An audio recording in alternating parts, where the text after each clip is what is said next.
Rav Ovadia Yosef, je lui dois tout. On lui doit tout. À qui? À qui il n'a pas donné de la lumière? Il est arrivé à Marseille dans les années 75, 78. Je ne me rappelle plus. Ma mère, elle me dit, tu sais, il y a un grand rabbin qui est arrivé. Il nous a bénis. Il nous a parlé de Torah. Tu sais, mon fils, eh ben, j'ai envie d'étudier moi aussi. J'ai envie de faire les mitzvot. Et c'est comme ça qu'il est parti étudier chez Rabbin ces trucs. Où il allait, dans le monde entier, c'était pour rallumer la Torah, le judaïsme. Un jour, il était à la maison chez lui et il recevait du monde. Et là, il y a une femme qui vient avec sa fille et son fils. Elle lui dit Rav. Et là, le Rav il éclate en pleurs. Elle est gênée. Qu'est-ce qui se passe? Et sa femme, elle passe à côté. Rav va dire pourquoi tu pleures? Et il se tourne avec pourquoi il pleure? Ben, je lui ai dit que on voudrait rentrer notre fils au Talmud Torah, à l'école, où on enseigne la Torah. Mais il n'a pas été accepté. Il n'y a plus de place dans la classe. Et quand je lui ai dit ça, alors peut-être qu'on allait le remettre dans l'école laïque, il a éclaté en pleurs. Comment c'est possible? Ouais. Il a arrêté. Comment je peux étudier la Torah? Il y a un enfant qui veut, il peut pas aller étudier la Torah. Jusqu'à qu'il y a un Rav qui était à côté, il dit Rav, si tu veux, eh ben, je vais ouvrir une école. Alors là, le Rav, il s'est levé, comme si c'était un soleil. Quoi, tu veux ouvrir une école? Ah, mon fils, viens, je te bénis. Je vais t'aider. Je vais ramasser de l'argent pour toi. Allô? Ça fera? Regarde. Il faut à tout prix qu'on ouvre cette école-là. Ça y est, le Rav, il revenait dans la joie. Il faisait pas de politique. Toute sa vie, elle était que dans les livres. Sa vie, c'était quoi? Que chaque juif, il puisse étudier la Torah. Rallumer chaque juif dans son judaïsme. C'est ça qu'il voulait, pas autre chose. Ça, étudier la Torah. Aïe, aïe, aïe, aïe, aïe. Oui. Et grâce à lui, il a remis mes parents sur la route. Grâce à Dieu. Un jour, il voit comme ça des jeunes, Béné Torah, vraiment gentils, réservés, polis. Quelle crainte de Dieu ils ont sur leur visage. Aïe, mon fils. Aïe, comment, je suis content de te voir. Tu viens, je te bénis, viens. Je veux t'embrasser tellement je t'aime. Et ça, c'est ton frère, ouais. Lui aussi, Chacham. Troisième lui, Chacham, ouais. Mais il faut que je voie votre papa, je veux voir votre papa. Alors, les enfants, ils baissent la tête et disent, non. Quoi, qu'est-ce qu'il y a? Je veux voir votre papa, je suis trop content. Bon, papa, amenez-moi votre papa. Et là, ils ont eu honte de dire. Ils vont chercher le papa. Et il arrive. C'était un arabe. Mohamed. Il lui dit, c'est tes enfants? Il dit, oui, Rav. Et il voit la femme, ça c'est ma femme, la tête couverte. Tu as eu de la chance d'avoir des enfants dans la Torah, mais c'est extraordinaire. Tu connais un peu les mitzvot? Il dit, oui, je connais. Je fais Shabbat, mais je mets pas les tefilines. J'ai pas le droit d'aller à la synagogue. Et il dit, tu aimes la Torah? Il dit, bien sûr que j'aime la Torah. Regarde mes enfants, ils étudient, je suis content. J'en ai fait des anges. Alors il lui parle un petit peu, il lui pose quelques questions. Et il voit que cet homme-là, il est vrai, il est pur. Ça fait 20 ans qu'il est marié avec une juive. 20 ans qu'il a des enfants qui grandissent tous dans la Torah. D'accord. Alors, je vais appeler 2 rabbins. Et tu veux te devenir juif? Moi, je vais, bien sûr, Rav. Ça fait des années, je suis assis à côté. Mes enfants, ils sont tous à table pour le Shabbat. Et moi, je m'assois de côté pour pas toucher le vin. Pessar aussi, je m'assois à côté, mais je m'approche pas trop. Bien sûr que je veux devenir juif. Alors viens, on va te tremper au mikvé. Ah, il fallait voir les pleurs, les pleurs. Aïe, aïe, aïe, comme il était content, le Rav Yosef. Il dit, Rav, maintenant je pourrais faire kidouche moi-même. Il dit, bien sûr, tu es un juif. Ça y est, tu es trempé. Et on va t'appeler Yosef. Aïe, aïe, aïe, il fallait voir la joie. La joie de ce papa-là. Comment? Tous tes enfants, ils sont dans la Torah. Toi aussi, tu as le droit d'être juif. Et la joie du Rav Yosef. Alors écoutez bien. Alors moi, après l'histoire de mes parents, mon seul rêve, c'était quoi? C'était d'étudier les lois du Rav Yosef. Et voilà qu'on me dit, je demande à rentrer à la yeshiva du Rav Yosef. Au collège, on me dit, il n'y a pas de place. Ah bon, il n'y a pas de place? Le vendredi matin, je vais prier sur la tombe du Rav Chaim Silvani. Et là, je pleure, et je pleure. Et je reviens à la maison. 3 jours après, le Rav Yitzhak Yosef, il m'appelle. Il me dit, allez, viens, on veut que tu étudies chez nous. J'ai couru, j'étais joyeux, j'étais un par chez Molad, je vais poser plein de questions au Rav Yosef. Et j'étudie. Et voilà qu'à un moment, ils ont décidé de fermer le collège pour ouvrir une yeshiva pour des jeunes de 20 ans, 18 ans, 16 ans. Mais alors où ils vont aller, tous ces rabbins-là, où ils vont étudier? Ils se tournent vers moi et me disent, tu sais quoi?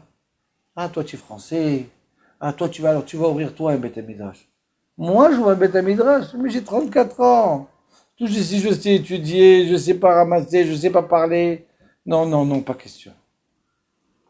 Et voilà, un miracle.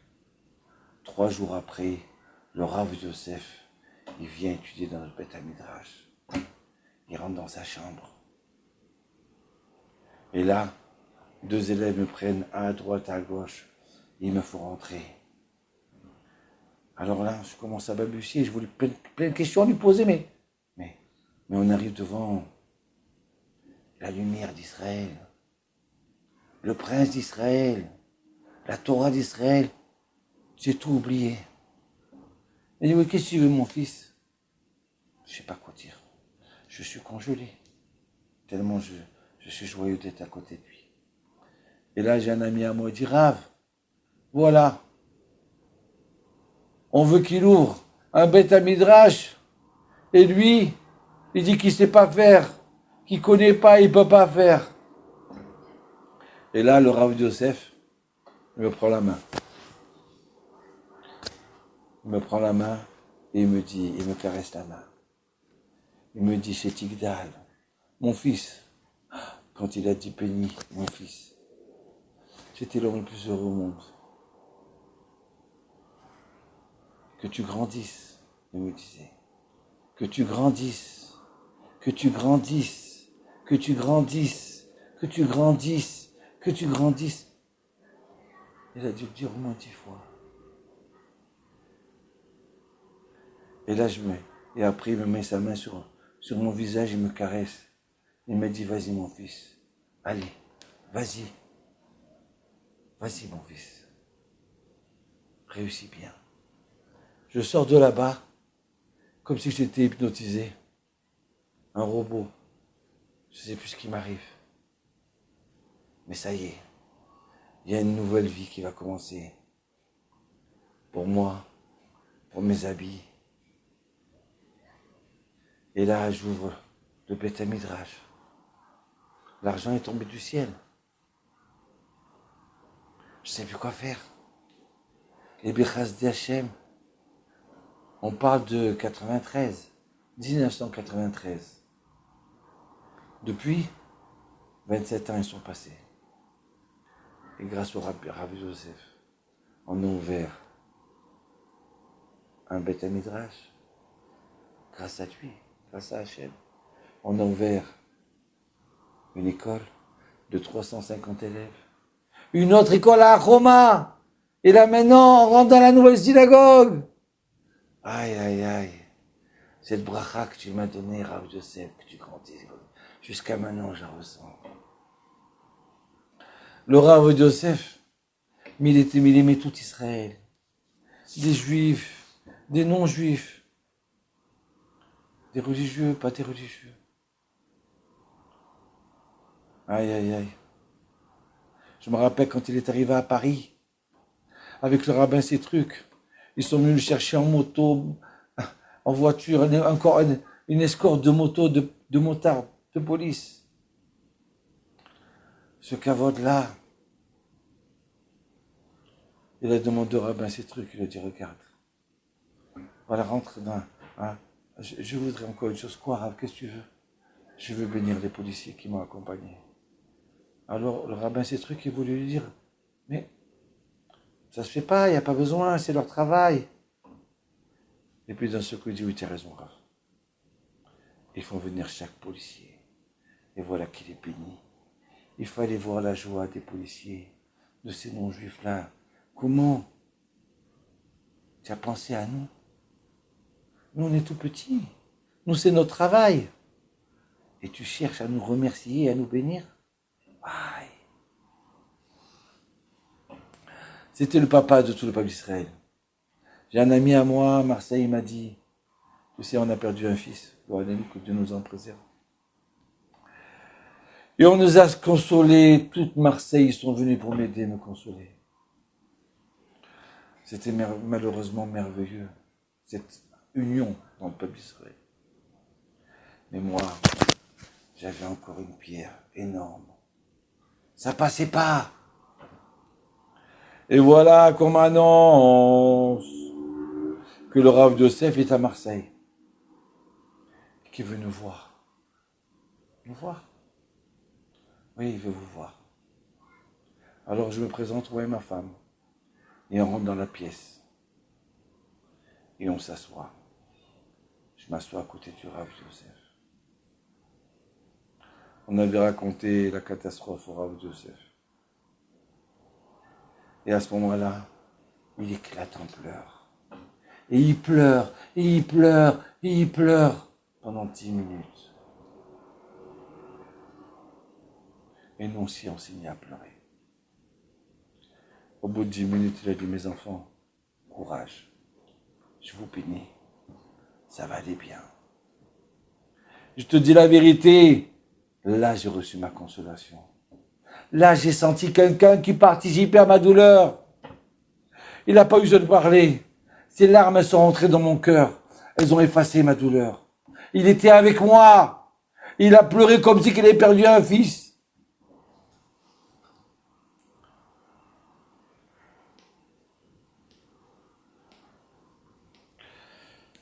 Je voudrais vous raconter encore une dernière chose. Le Rav Yosef, vous savez quelle joie il a aujourd'hui de voir toute cette Torah là, en France, à Marseille, à Paris, à Lyon, en Israël. Oui, bien sûr qu'il prie pour nous. Bien sûr qu'on va allumer une bougie à sa mémoire. Bien sûr qu'il sait ce qu'on ressent aujourd'hui avec ce corona là. On n'a pas le droit d'aller à la synagogue. On n'a pas le droit de faire ça. Il faut qu'on mette des masques. On ne voit pas nos sourires. Bien sûr qu'il ressent. C'est le moment de prier. Que ça y est, qu'il envoie la délivrance, la Géoula, pour le peuple d'Israël. La bracha pour Hidabrut. La bracha pour tous ceux qui sont là. Continuer dans son chemin. Rallumer les âmes du peuple d'Israël. Rallumer et rallumer. Au revoir.